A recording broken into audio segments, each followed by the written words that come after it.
Transferring money from CoinStats to Cash App. In this video, I will show you how to do it the right way, so make sure to like and subscribe.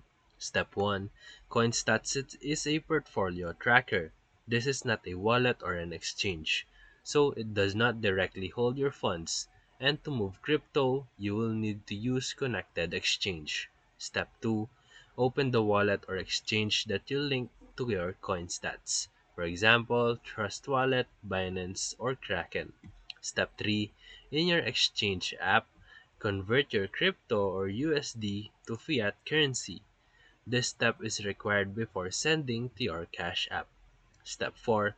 Open your Cash App and go to your profile, and then link the same bank account that you linked in your wallet. Step 5. Withdraw the funds from your exchange to your bank, and once it clears, the amount will reflect on your Cash App. And if your funds are connected, and that's it. So if this video helped you, feel free to like and subscribe for more videos. Thank you for watching.